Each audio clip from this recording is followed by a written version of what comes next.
What's up, and welcome to this week's edition of Invisible Walls, episode 58, part 2 of our huge pre-E3 blowout. Today, Microsoft is our target, but we have a lot of other stuff on tap as well, and we got a great squad to bring it all to you. Sitting in today, Marcus Beer. What, no song this week? No song this week, man. It was the final countdown to our pre-E3 build-up. Dude, I thought you were going to perhaps rock some, Winds of Change by Scorpions. I mean, that might be apt for Microsoft. If I knew that song, I'd sing it for you. Also on the show today is Justin Spear. Yo. Brooks Huber. What's up? And Ryan Stevens. Yo. Also have a couple special, and I'm sorry I cut off your yo. I anticipated one yo. I was going for a 3-yo today. The triple yo. Denied. Also sitting in on the show today, we have a couple special guests to talk with us about specific games, but this is the In and Out crew, and here we go.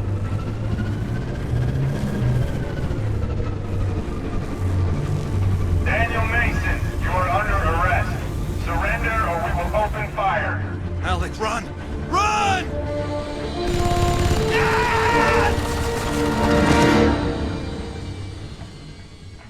All right, next up we're going to talk about Red Faction. Now this franchise has been on a hiatus for a while now. This Geomod engine obviously was a big deal when the game first debuted and was actually pretty awesome. Now we're checking back in with it to see what they've done with the next-gen sequel, and sitting in for this segment is Rich Brown. I think everybody knows Rich. Say hello there. What's up, everybody? So Rich has been playing this game along with a bunch of us, so we brought him in to chat with us about the game. Rich, what are your initial impressions?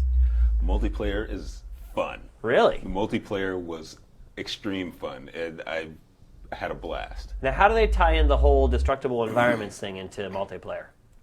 Everything's destructible. Except for the ground. With the exception of the ground, but I mean, everything around you is destructible, and depending on the weapon, because there's also one weapon that will, if you, like, for instance, destroy a wall or knock down a wall, there's a weapon that you can actually repair that wall. Oh.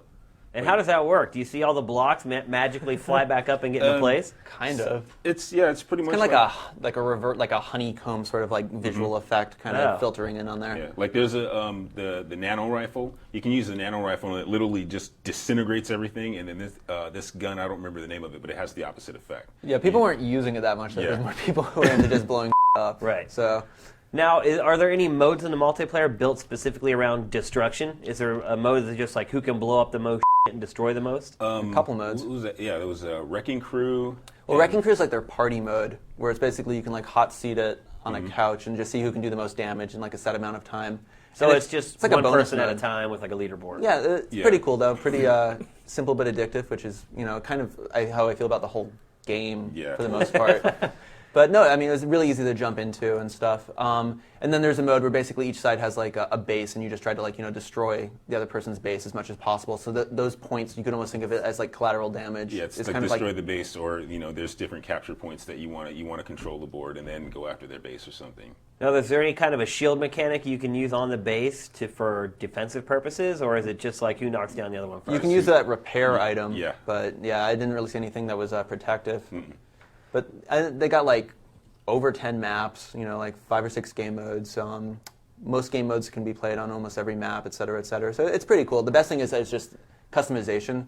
Like towards the end of the night, everyone was just doing like straight up deathmatch after they went through all the team modes. Yeah, we're doing deathmatch with like specific. We went weapon specific. So like sledgehammers only. Yeah. So it was kind of retarded but fun. Yeah, sledgehammers only. The thermobaric rocket giant launcher. Thermonuclear bombs. Awesome. You're never supposed to have more than one, but we had like unlimited ammo on, so everyone was just blowing everyone up every like 4 seconds. It was great. Everybody was flying through the air committing suicide. What's the range on those bombs?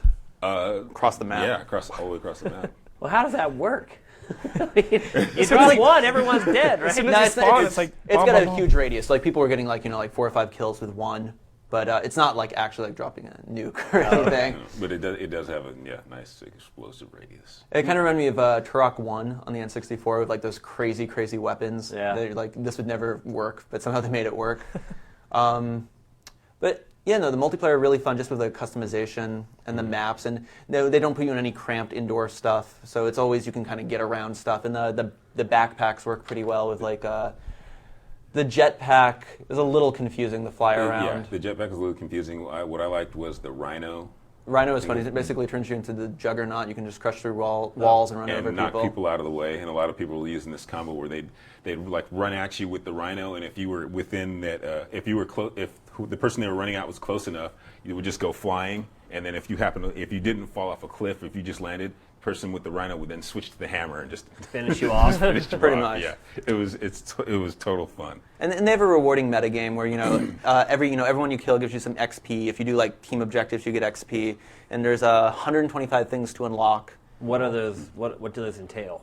Some things that will accelerate like how much XP you have, just like some like badges and stuff that don't really do anything. And the 124th unlock is the ostrich hammer. which is one of the That ultimate literally you weapons match in the people game. with an ostrich? Yes, which we weren't able to see, but Unfortunately. they tell us it's very cool. Now these unlocks, we've got to use them online. Oh yeah, Yeah. It's for online. Now, obviously, it sounds like the multiplayer is awesome. Surprisingly, I'm really impressed that they built that much into it. Yeah, and by the time this is out, there should be they said the demo's coming out on the 21st, so everyone's going to be able to check it out on a couple of maps. Is that a multiplayer demo? The single player demo is already out. Now, based upon how much time they spent on the multiplayer and the fact that they're putting out a multiplayer demo, has the single player mode kind of fallen by the wayside? Is it? Honestly, can't say at this point because we didn't see any single player. It was all multiplayer. Well, I mean, I messed around with the demo, and they came in, and it looked like they're going for that kind of open world, but with the destruction thing, and they have some cool things with like how you influence like the people around you. Like if you do like good deeds and stuff, you can build like morale and stuff like that. So it's kind of an interesting kind of almost like a strategy element. I mean, I'm kind of thinking of what was it, the Dawn's View in Godfather 2. But I mean, it's not an exact parallel, but there are some strategic elements of like how you play along with the game. Yeah. And of course, it's in third person, so Rich can play it. So that's a was good awesome. thing. Yeah. Yeah, as a footnote, Rich gets sick playing first person Yeah. shooters. So with the morality system, like if it's one thing if you're killing the who are they, the EDF guys. Oh, I can't even remember the acronym. I think that's it. I think it's the EDF. The Earth Defense Force. Pretty much. It's one thing to Are there Wait a times minute. odds? it's one thing if you're killing them, but if you should happen to kill just like a normal civilian if just as a casualty of war, then it'll drop the morality. And like the more that the morale is boosted, the more chances you have of getting weapons, new weapons, refills of weapons. Like there's weapons crates that are all pretty much just scattered throughout every map. So you like the higher the morale, the more of a chance you have of getting one of those with an extra weapon or something you can use for later on. Well, sounds like both of you guys have the big thumbs up. Yeah. Yeah. Early Singularity advice: bomb. if someone throws a singularity bomb, Singularity run bomb away is from awesome. it. Don't get caught in the whirlwind. Yeah, don't do what I did and drop a singularity bomb and then get caught in the blast. And when the action begins, our referee in charge of this contest is Mario Yamasaki. There she is, the beautiful Edith. All right, it's time to beat some sweaty dudes' faces in our conversation about UFC 2009 Undisputed. I think we can safely say that this game has been the most pleasant surprise of 2009 thus far. Oh yeah, definitely. I mean, Wow. this game came into our office and took it over, in all honesty. Yeah. People, no matter what they do at game trailers or at Spike, All walks of life. all walks of All life, coming together. all sexes, creeds, nations, gathering around, huddling around to play UFC 2009 Undisputed. I would have never thought Ukes could do it. I know. Grapple system. The game is awesome, though, right? I heard they just put a Oh, kiosk. speaking of which, before he comes out of nowhere, Patrick Morales is Yes. sitting in for this discussion. Yes, Oh, there he that's is. true. Bam. See me, zoom in. Anyway, go ahead, Patrick. Yeah, I was going to say, I heard they put a kiosk of the game in between Israel and Palestine. And there's finally on the some Gaza unity in Oh, Strip. the world, yeah. There's Just some one unity. big row of UFC kiosks. Exactly. But Gaza why is strippers. this game so awesome, Pat? Why do you think everybody here is so into this game? You know what? I don't think it has anything to do with the UFC brand specifically. Yeah. It's just a tremendously balanced and fun fighter to get into. I mean, speaking for myself, I'm not the biggest UFC fan, but just getting into it and kind of like wading my way through the different systems and mechanics that it had to offer was a really pleasant surprise, especially given, that these are the same guys that did those, kind of stale, well, not kind of, but pretty stale, SmackDown games for, wrestling. But it's a whole different game. They started right from scratch, and it was a really good, surprise. Do you think another part of it might be the fact that it's unpredictable? The commitment level is low. A fight could end in 45 seconds. Some of them end on the first punch. I think that might be a big part of it too. Is that you can turn over the next player so quickly that by the time you're like, oh, I don't feel like I want to play anymore, it's already your turn to play again. Yeah, part of the cool thing about it is that it kind of gives you these horse blinders because by default the UI is off, and you only have your own gut instinct to tell you, oh, maybe I should lay off this guy, or maybe I should go for the kill right now. But it's a really interesting thing because it kind of breaks down the format of what is a fighting game. It kind of gives you these like bare tools to work with. And when you find yourself confronted, playing one other guy, it really sinks you into this whole mentality of reading their every step. And then on the flip side of, kind of getting to know what you're doing yourself. So when you see them throwing a punch, should I catch it with my fist? Or should I go low for the shoot? Catch it with my face. Yeah, or that, if you don't want to move fast enough. But, and the game is really good to give you all those options that you need to deal with all kinds of scenarios. And I mentioned in my review, but, if you do want to spend the time, hunker down and learn everything about the game, you're more than welcome to. It's a little intimidating, but... Oh my God, is it intimidating? It's tutorial perfectly mode there for you. Dude, that game Crazy. is the Yeah, craziest arrows going game everywhere. I've ever seen. I've never seen a game where to do one move you had to use the face buttons and the right analog stick.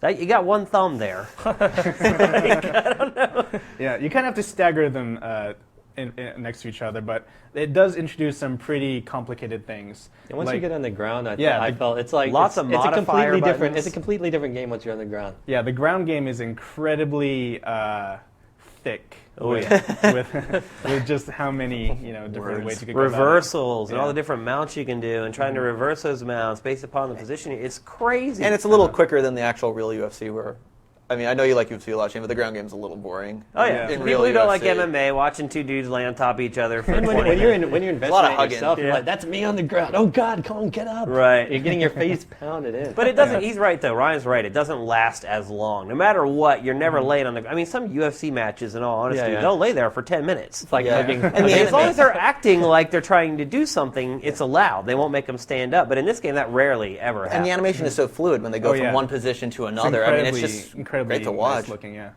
And then there's the whole career mode, which wasn't quite up to the standards of Yuke's other stuff. I mean, Yeah, there's I mean- no cinemas and stuff like that other than Dana White's corny intros that he does. Yeah. But there's no cinemas of you with your character interacting with other fighters or promoters. It's pretty much just all menu driven. Yeah.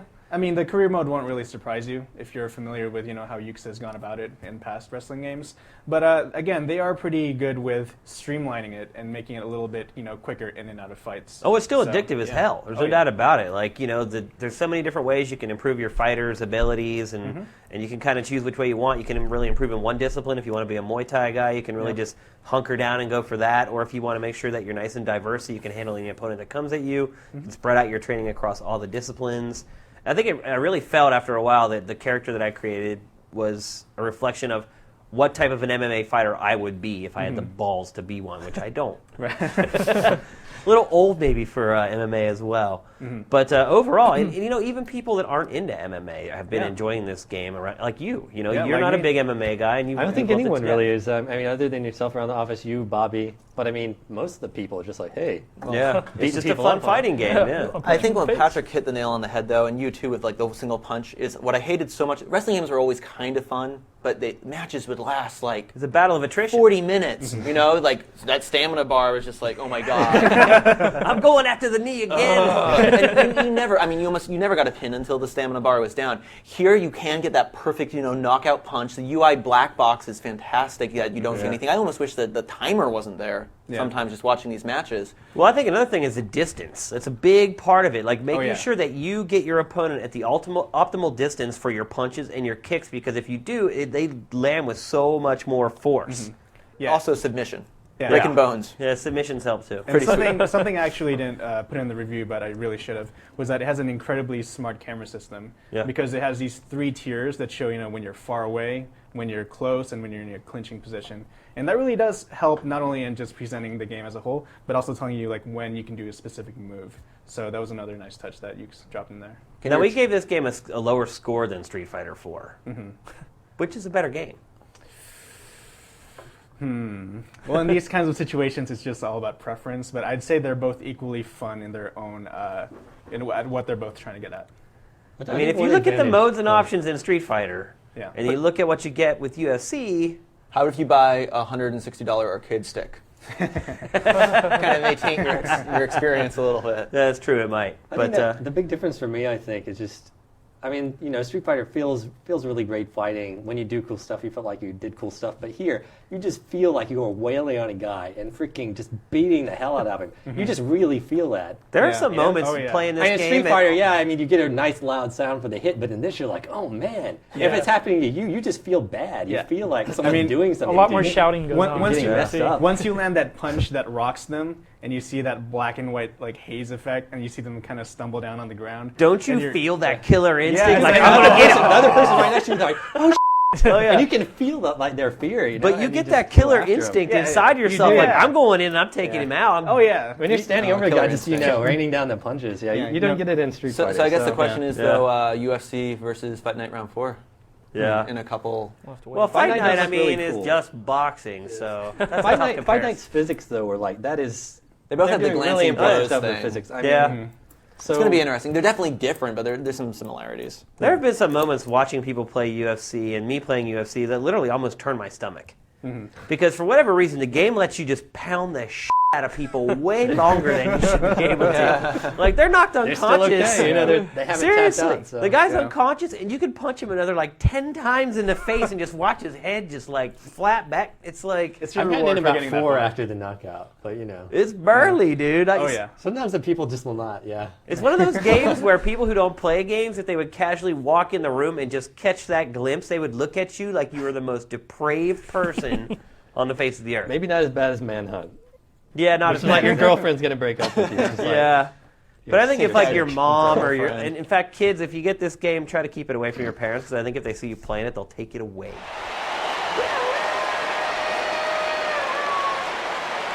And now we're going to talk about why we're all here, which is Microsoft's E3 2009 lineup.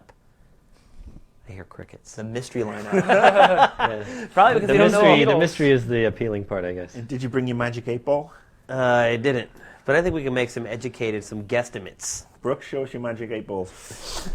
I'm shaking my hands in midair, mimicking an 8-ball. I'm hoping for not only a new IP, but I want to see Crackdown 2.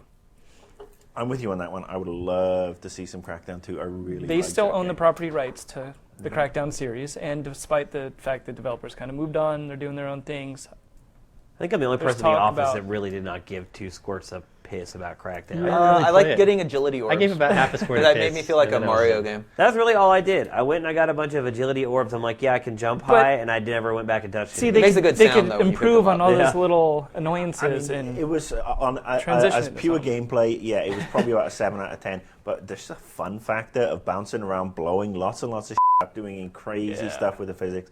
That was actually a lot of fun. You know what's funny though? When Bloodworth was playing Infamous, it reminded me of Crackdown. I'm not the only one. Like other guys were saying the same thing. One of the reasons I'm getting Infamous. Infamous I don't know if has I'm some more Crackdown surprised that so elements. many people liked Crackdown or that they're doing a sequel after the first one sold so poorly. The sequel, the first one didn't sell that. It sold badly. okay because you got the Halo. The Halo, multi- got the Halo beta But it code, sold, what, if I like read it. 200,000, 300,000 units, Oh something god, like I that? don't I remember. think it did more. But than it's still that. one of their only games they have right now that they're not don't have any plans for, as far as we can tell. I mean, we're already seeing Halo, and we see like Fable has their new. Well, I think you've got to count on Rare here to deliver something. An Xbox Live Arcade game. Will it be good? Will it be any good? I don't know. I mean, Rare's mean, last they're due couple for another games have been Perfect like Dark. $40. Please make Let's another face good it, game. good games from them have been rare recently. Yes. Oh, talk of Perfect Dark coming back again. But the last Perfect Dark Bye, was, Bob. Yeah, like to with the steal a community phrase, dev. shite. Yeah, it was gonna a start launch charging title, you for right? that, by the way. Well, they had this great technology where they put giant arrows on the ground. Well, at this point, if Rare doesn't show Killer Instinct after all the bullcrap hints and stuff Yeah. they've been doing, then you know what? You know what? I grab by the grab by the ghoulies too. Make it happen. The game that Nintendo refused to publish. But, I mean, Rare's got to do something. They have huge teams. They have several large teams. They put out Banjo, obviously, which was a pretty big disappointment for a lot of people. Yeah. And, you know, maybe Cameo 2 from Rare? Would they, Oh, that wouldn't be too bad. Would they go that route? We're talking about we're really poor struggling sales. here. Did the first cameo sell Yeah. anything at all? Or No, it didn't sell very well. No. I wouldn't have thought. Yeah. I mean, sorry. I mean, I mean, She in all seems honesty, like a Rare cool was girl. not the smartest. I can see why Microsoft did it, but it was not the smartest acquisition for Microsoft. And Obviously, the head honchos left too, as soon as their contract ran up. right? They tried to diversify their internal portfolio, but at the end of the day, kids don't buy the 360, and the kids that do buy the 360 want to play Halo or Call of Duty 4. They don't want to play. with no pinatas. They don't want to play kids games. Yeah. Colors away from me. Well, you could still get Saberwolf on your Game Saber Boy Wolf. Advance. Look, I'm sorry. Solar Jetman Anybody or who something? disses Saberwolf gets a kick from me because I bought Saberwolf on the Sinclair Spectrum when I was 14 years of age. It cost me $6.99, 48K Was that game. in pounds? £699, like $30 billion. But Right now that, it is. That was back when Rare was called Ultimate Play the Game, and they did Jetman, Jetpack, Saberwolf, Underworld, Night Law. Did they do Keith the really Thief? great. I don't think they did I just that. wanted to bring up Keith But the Thief. no, they did a whole bunch of really good games on the old computers, Oh, yeah. and I still play on emulator to this day. You still play Saberwolf on the emulator? Saberwolf, Underworld, and Nightlaw. Really? Didn't It's they the make a Saberman GBA trilogy. Saberwolf or something? And Jetpack and Jetman are also still awesome. Trans Am was a great racing game. So yeah, I have a lot of Oh, love how for the the mighty old have school. fallen. I have a lot of love What for them. happened to But Trans Am? I don't know. Yeah. Well, I mean, I guess the other big exclusive they're going to show, a game that's been on hiatus for a while, is the new Splinter Cell. That's exclusive to the 360, not coming to the PS3, so I'm sure that'll be a big part of their press conference. I think everyone's wondering what's going on with Peter Jackson's Halo project. Are they going to show that I finally? think most people forgot except for us. What is it? I mean, I'm sure they'll show Halo ODST because we haven't heard boo about it in a long time. It's Halo. It's a good way to get a reaction out of the crowd and the. it might be Do you that. think Halo department. ODST, though, will get a reaction from the crowd? Yeah, sure. Yeah, they're all They're journalists. it's conditioned Well, response. I don't They mean can't the help actual it. crowd in the audience. I mean like the peoples in general. You Well, I mean, Halo- Microsoft always plants crowd in their audiences, so I'm sure someone will hoot and holler. I think Alan Wake will make an appearance. It's got to, right? It'll be that. Perhaps Microsoft will buy Duke Nukem Forever, and we'll have Alan Wake and Duke Nukem Forever shown at the same time. Well, let's talk about the big rumor is what was the stupid game last year? Was You're in the Movies, which Yeah. died. There But was now that everyone's and Lips. saying everyone's saying Microsoft in some sort of camera, Microsoft in some sort of camera. And we've seen those leaked videos of it. Well, I mean, the Zcam people were at CES 2 years ago. We were scheduled to see them this year, 11th hour. Oh, we're not going to CES. Something has happened. Yeah. So, I mean, some puzzle pieces have Starting to fall fallen in. together. And the thing was, it was cool tech. I mean, they didn't really have a good game, but so it was just really tech demos. But I mean, it sensed motion. They showed us these black and white resolution photos of how it can see your depth and everything. They said they can make the stuff really cheap. It takes almost no processing power. So it's cool. Is it going to revolutionize the market? I don't know about that. It's cool, but is it 360? Is it next gen console? Is it 360? Is it PS3? I mean, the cameras work on the Wii and the DS Lite because. But if there is that Microsoft sort bought of, the company, well, I mean, you'd have to have some really good killer apps that weren't casual games, weren't shovelware, to really take advantage of it. So, how would they integrate that into a Halo But- or to a Gears of War? they could be going for a long shot. I mean, look at the balance board selling a gazillion things. yeah, I mean, I don't think they'd ever do You that. know, I don't think they'd yeah. incorporate it into a Gears or. I mean, that's just we fit rolling the dice I mean, with too much is this money. Microsoft's stab at the casual game, or can we expect to see a bunch of shovelware now? Well, Ryan, have you fooled around with the camera in question? No, actually, we didn't have enough time to get a hands-on. But No, we I've had heard the from people. people we had the that people. that this technology is amazing. That No, it does it works. Work. It works. You know, I mean, there was really good lighting, which I think we've seen with the DSi and its kind of built-in camera, or any camera ever. There's been issues, but who knows? It really does work, and it's not like any of the early ones where you had to wear, like, I remember we had one back in the day where you had to put a little dot on your head. Yeah. And they're like, you can buy a hat with it and put the dot on the hat. And it's like, okay. I kind of like the feeling though of having something in my hand to play with though. Like That's what your wife says. yeah. Oh. You're I waiting saw for that that one coming when I was halfway through the sentence. That's what she said as well. Yeah. Anyway, that's why. Follow up. That was a good one. But the Wii, like I feel like I have a tennis racket in my hand or a baseball bat or whatever. I don't feel like if I'm playing with just a camera and my hands are empty that it will feel the same. Well, that's just how they get you. Because then you buy that, and then you have to buy that vest with like the steam valves that have like 4 points of articulation. Yeah. I don't know. It's cool tech. Is it going to sell? Well, Harry then Potter. the other rumor is the Microsoft handheld, the XYZ they're calling it, the next Zune they're calling it, whatever. Yeah, because the last Zoom did so well. Yeah. Yeah. What's that? Even gonna be? Microsoft's marketing money couldn't make the Zune successful. I heard Obama has one. Who does? Obama? Obama has a Zune? Yeah, Not he's, an talking, iPod. he's talking about Steve Obama, the guy in the parking lot. No. Good old Steve. Is there room for another handheld? No. I hope not, because I mean that's what's great about the Microsoft press conference is that they just talk about their games for their 360, and then Sony's it's like, we got Buzz coming out on the PS2, and here's some PSP games that will not catch your interest. So I like how Sony's Microsoft's very pressure directed. can tend to drag on a little bit. They tend to sprinkle in the stuff they know people are going to give a crap about once every third section of the press conference or whatever. You're right, though. Microsoft is usually just bam, bam, bam, bam. Here's our game. I mean, they're like, holy shit, we make Windows, but we're not going to even show you any PC games. That Xbox. It is the Xbox 360, but it's the Xbox press conference. I mean, we call it Microsoft. Going back to this XYZ thing, I'm hearing rumors, and I'm seeing rumors pop up in different places that this is actually going to be a phone as well. I am seeing that rumor that it's like they're viewing this not as going after the DS as much, but going after the iPhone, going after it big style with a better gaming component and all the other bits and bobs lobbed in. Well, didn't Google learn that lesson for Microsoft with the G1? Well, if Microsoft can pull it off, I mean, they can afford to, take another hit on it. More power to them. I mean, I'm still playing my iPhone, but I'm noticing more and more of the games that I'm downloading. They're casual games. Well, of course. And there is nothing. Even we're talking about Metal Gear Solid and The Force Unleashed, and those games that they're just tracing games and sniping games. So maybe there is a gap there for a phone and a kick-ass little handheld and all the other good things. Tumor accelerator. Well, there's a reason the controllers we play with have 15 buttons and 2 analog sticks, because you need that level of control to play most of these games. I mean, a touch screen is not going to get it done for Gears of War or Halo or whatever. It's just impossible. No, I look, and there's no disagreement there. I mean, Wolfenstein is pretty much really unplayable on the iPhone. But again, Microsoft are actually pretty savvy when it comes to taking a look, see what everybody else is doing wrong or what else can be improved, and paying homage to their ideas or ripping them off, whichever you prefer. So it may be a phone that has a touch screen, but it also has a slidable screen so that you can have a keypad underneath. You never know. I mean, that might actually be a little more sensible. It's almost like PC gaming on a little screen. Isn't Microsoft due to spend some money for an exclusive? Yes. I mean, that's their strategy. That's what they do. Well, they bought Rare instead.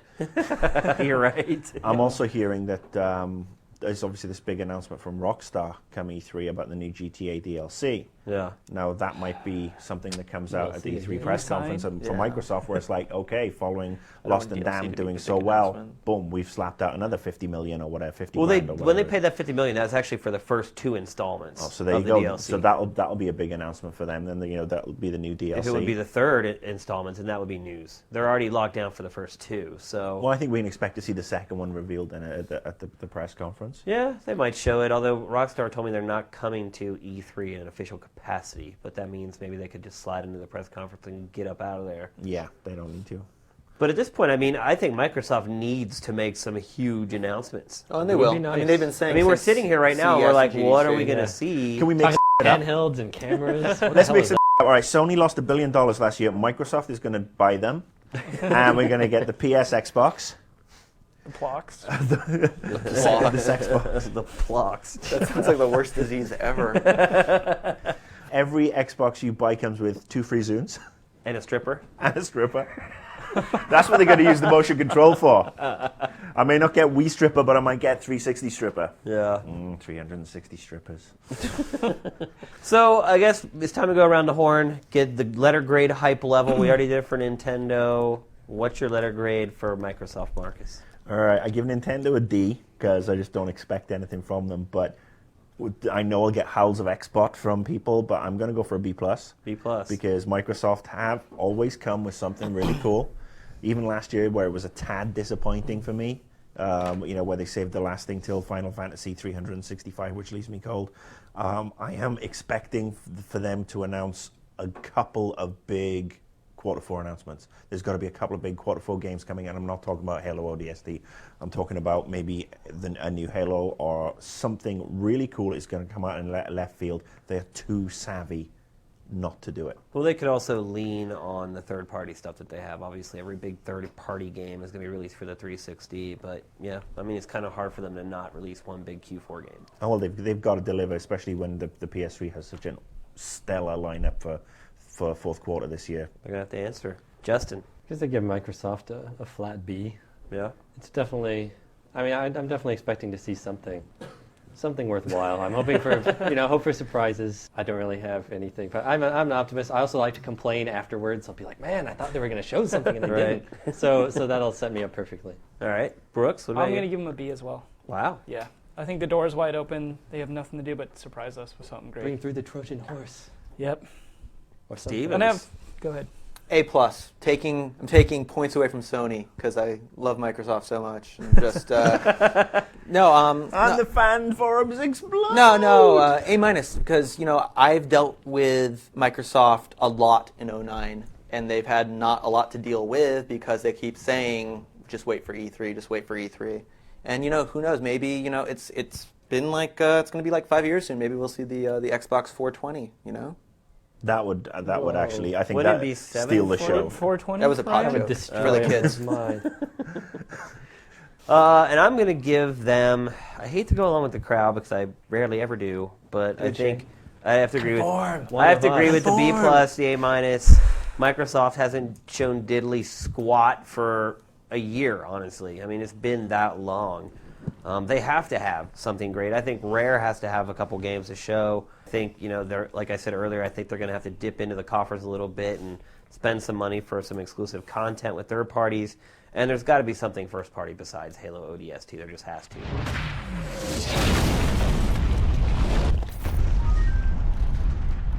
All right, that's going to do it for this week's show. Didn't have a whole lot of info on Microsoft. Maybe grabbing at straws there. Okay, we didn't want to tell them, but Microsoft has a new Zelda game. Yeah. You heard it here first. It's being done by 3D Realms and Rare. Yeah. Next week, we'll be going over the PlayStation 3 and third-party games. That show will be going up just before the show. Next Thursday on Spike TV at 11 p.m., our big pre-E3 show filmed on location at the LA Convention Center, 1 hour long. I don't even know, like 5 billion exclusives or something we have. No lowball it, Shane. There are tons. Well, maybe probably approaching 20 exclusives. That sounds right. That's about right. Wow. In that show. If there is one pre-E3 thing you watch, listen to, other than Invisible Walls, it is this TV show. You'll get the whole rundown of E3 before the show even happens. Definitely check this out. I put my name on the line on this one. 11 p.m. Thursday night on Spike TV.